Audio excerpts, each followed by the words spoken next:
As you were listening to the talks today, I'm sure most of you knew Louis or had some interaction with him, and there were things you were thinking about, that little incidents, things that illustrate what Louis was like, what he meant to you.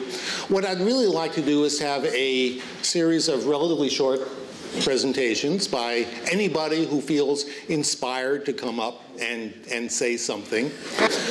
So let me begin. Years ago, Louis came up with an idea that maybe quarks were not fractional charges, but were integrally charged. He came up with a method to look for this. If they were integrally charged and stable, we would find them in ordinary water. They would look like heavy protons. He revived an idea to use the cyclotron as a mass spectrometer. He said, Rich, isn't this wonderful? Let's go ahead and do it. And of course, he meant he had the idea, so the last third to be done would be the experimental work, and he asked me to do that, which I thought was very fair.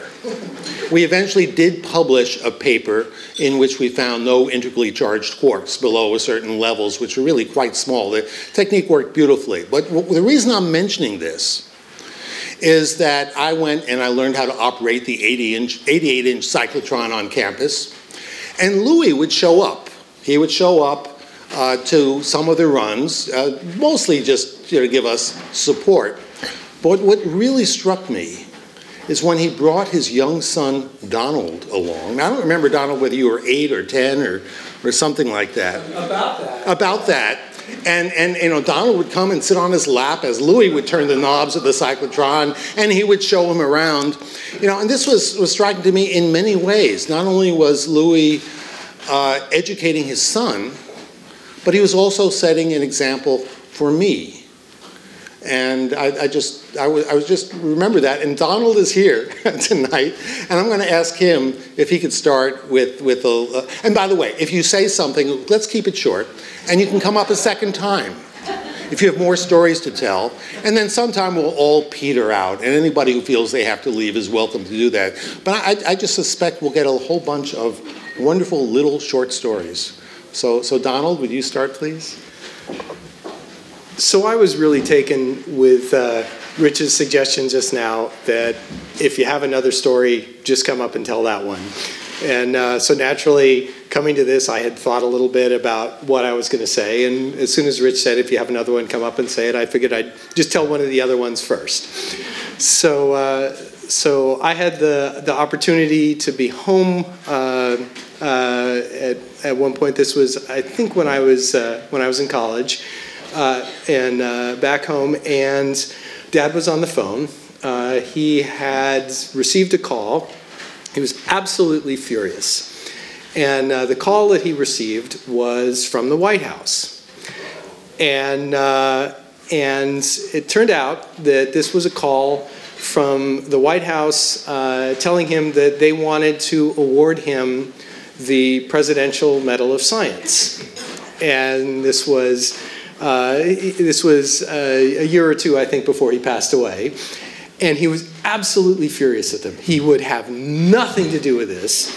And he was yelling into the phone that he had had a long and wonderful career.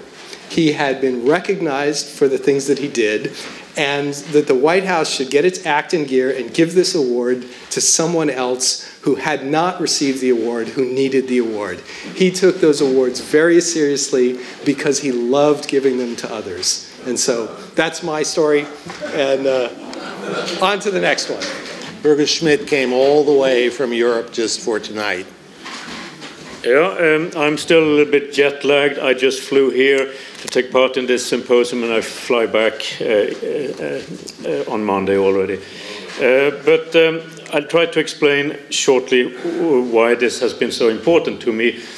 And I met Luis Alvarez when I was a first-year graduate student in Stockholm, in Sweden. And I had written a very, very fierce attack on Luis Alvarez, one of my first scientific papers ever. It was actually published in a very, very fine journal with me as single author, and it starts with Alvarez et al. Claim, and then I crush him my first paper. So I did everything wrong in the beginning of my career. I attacked the Nobel Prize laureate. Unfortunately, it was published, and I became infamous in the whole world. So Luis Alvarez came to Sweden in 1986 to I think it was to show his children, Helen and Donald, a little bit of the how it is to the celebrations around the Nobel Prize. So, and he was invited to a dinner by the Royal Academy of Science, and he asked that he wanted to meet this guy who had attacked him, not aware of that it was a first-year graduate student.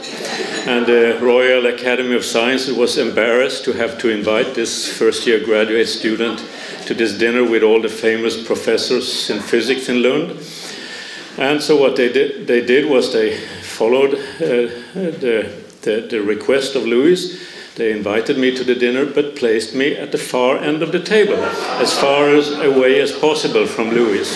So if you imagine one of the long tables here, I was at the far end, and all the professors who wanted to be close to the big Nobel Prize laureate was close to him. But during the whole dinner, he was leaning over the table and shouting at me, "How can you argue? What makes you believe that?" And I was shouting back. And then for the coffee was one of my most fantastic experiences in my life. And we then left these tables and went to small tables, and there was only place for 5 people around his table. And he, of all the people at the dinner, he invited me, the first-year graduate student, to join Helen, Donald, and his wife, Jan.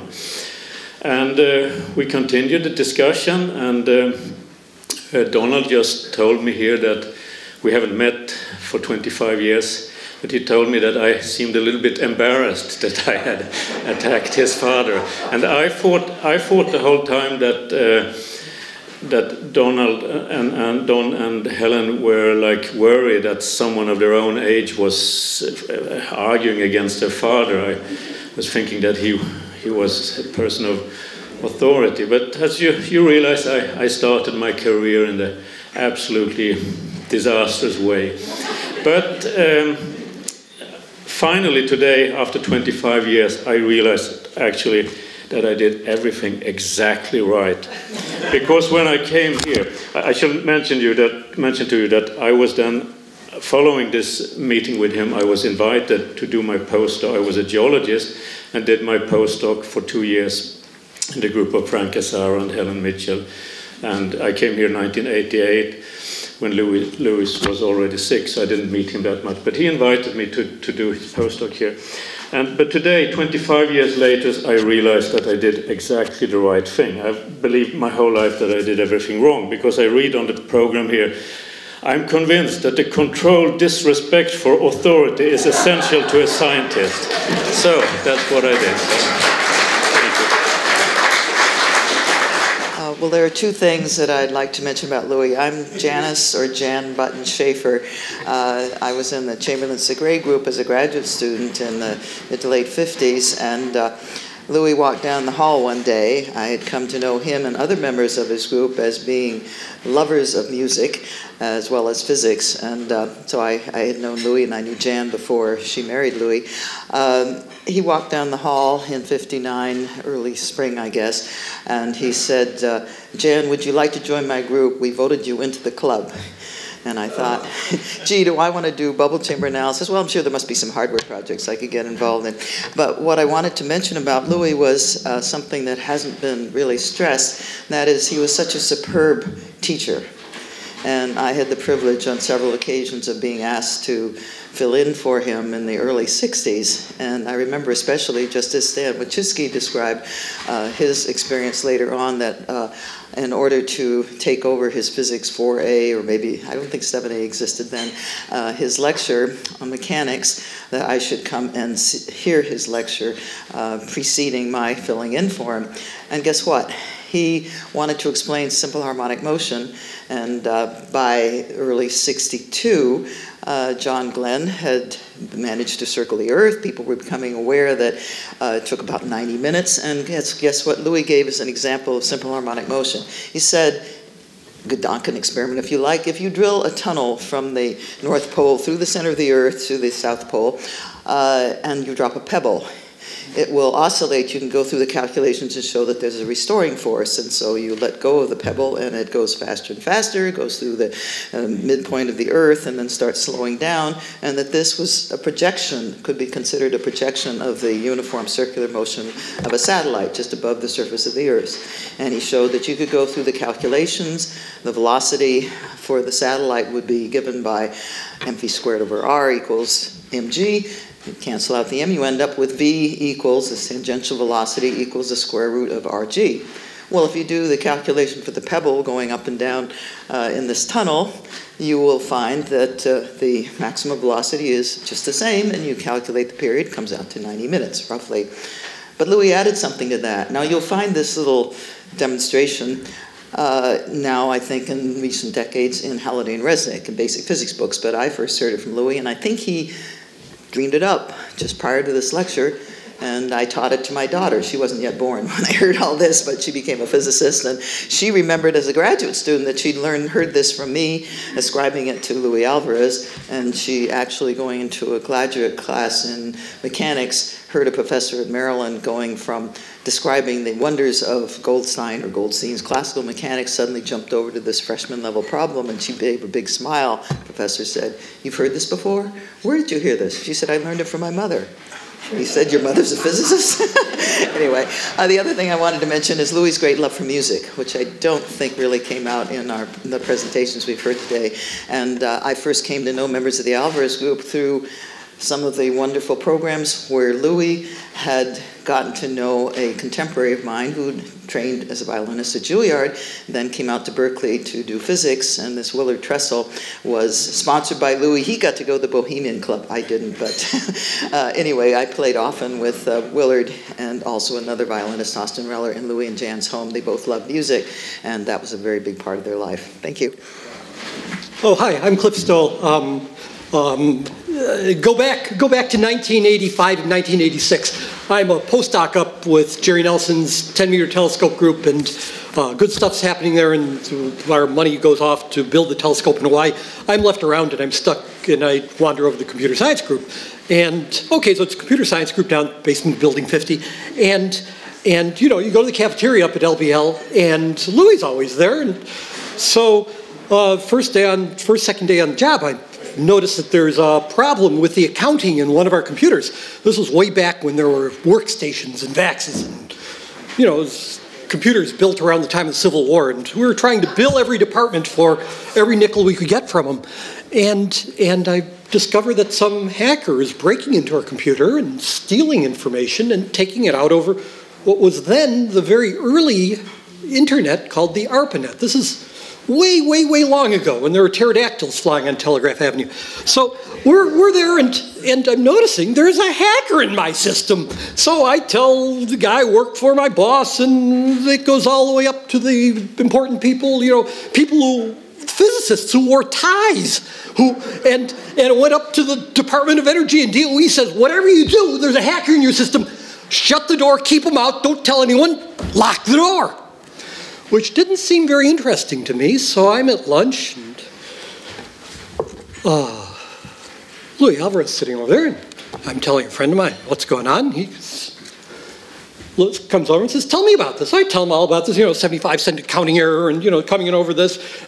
Tracy Modem in the Department of Energy says, don't do it anymore, and he says to me, who cares what they say? Yeah, you could write a proposal to track these people down and do something about it. You could lock your doors and not have anything to do about it, but this is a curiosity. This is worth your time to figure out what's going on, who's behind it, why. Who cares what the bureaucracy says? You're onto something. Figure out what the connections are to go from here to there to somewhere else. What's the, how does it, use your God-given curiosity. And from that grew the beginnings of computer security, literally around the world. It was the first time that somebody had actually caught a spy. That's not what I wanted to say, though. There's one person that hadn't been mentioned today, or has been mentioned only en passant. Someone who had a huge influence, a huge effect on my life, namely Jan Alvarez. I came back from a postdoc in Cambridge, back to Berkeley with literally a broken heart because I'd gotten dumped. And Jan came up to me, and I'm chatting with her, and she says, "Don't worry, someday things will be better. You know, there's a horizon out there."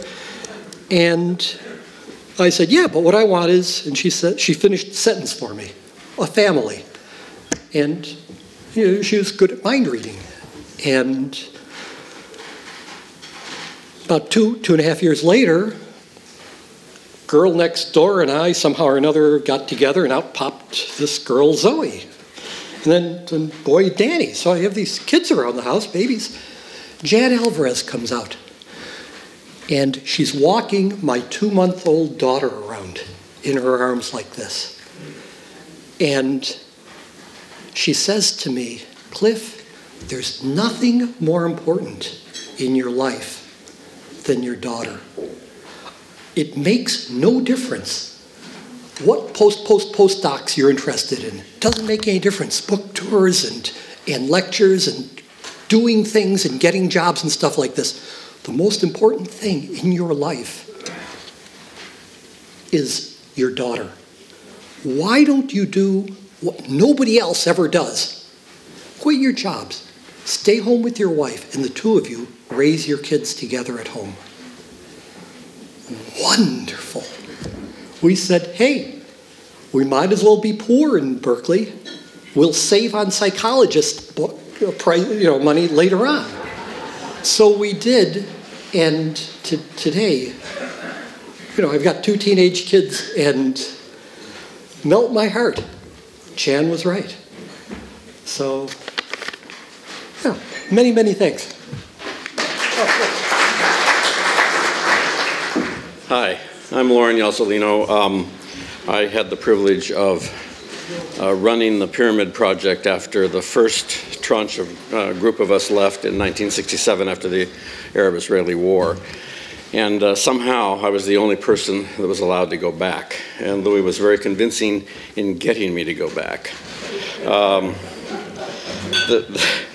There are lots and lots and lots of anecdotal stories which are really interesting, but there were lots of discussions about Louis' very critical view of data and how he didn't let himself get caught up in the success in an instant moment. He was he asked always the questions, why is this not good? And the story is that after we went back, he sent back a programmer to Cairo with me, and we had this marvelous, very large, big, powerful 1130 IBM computer, with which we were supposed to do an analysis, or at least a preliminary analysis of the data that we had gathered over the last year, which had been translated to IBM punch cards. And we had to read all these cards in, run it through an 1130 computer, do a preliminary filter to see if there was any chance that there was a grand gallery in the second pyramid. So we did this, we dutifully worked. We worked really hard at doing it. And our Egyptian colleagues worked pretty hard. There were some physicists that were part of the group, and they worked hard to write the programs. I did a little programming. And we got the result, of this first pass, and it was incredible. There was this enormous peak in the east, which looked like a grand gallery. It was exactly what we had all expected and had been hoping for and wanted. And we were so excited that the first thing I did was hit the telegraph office, and I called Louis and sent him a telegram and said, "We found it, grand gallery in the east." I think were my words. I'm not positive of my words, but 24 hours later, Louis was in Cairo.